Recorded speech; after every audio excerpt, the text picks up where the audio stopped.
Malinis at hugas na itong ating bangus. Pinatanggal ko rin ang kaliskis niyan. At try natin para hindi masyadong matalsik. Lagyan natin ng asin.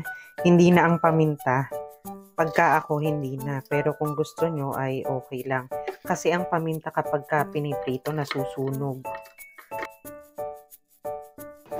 Okay, unahin natin ang ating talong na gagamitin. Initan na natin ang ating kawali. Dapat pagka nagpiprito ng talong, mainit na mainit ang mantika at malakas ang apoy kasi masyado yung ma-absorb ng mantika. Piprituhan ko lang to, hindi ko dito papaksiwin kasi hindi magandang luto ng may mga suka o kahit na anong acid sa wok. Nasisira yung pagkanyang pagka-non-stick. Itong talong nga pala, kakaslice ko lang. Yan. Pagka patapos na tong lutuin at saka ako i-slicein yung susunod, hindi ako nagbababad ng talong sa tubig kasi masyadong matalsik. Okay, pwede na. Unahin natin itong kulay puti na part ng talong.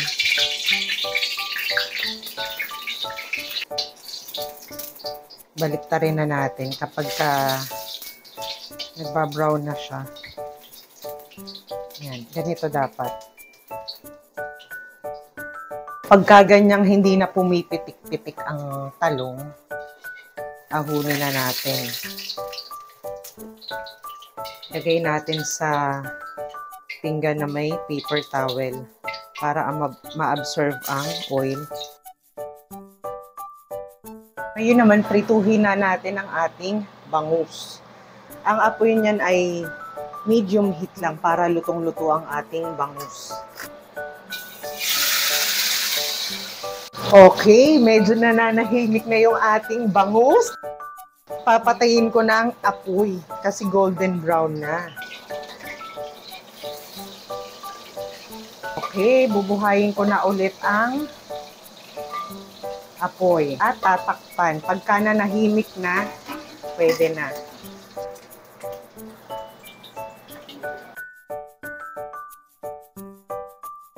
Palitan natin ang paglulutuan natin ng antik kong kawali.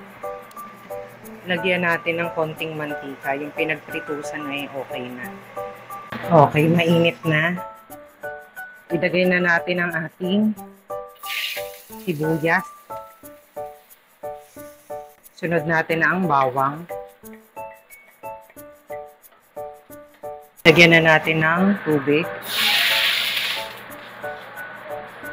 Toyo. Cane vinegar. Pwede ring white vinegar. Wala akong exact measurement sa cooking. Tinatansya ko lang talaga. Konting asin. Ground black pepper. Granulated sugar. Kulong-kulo na.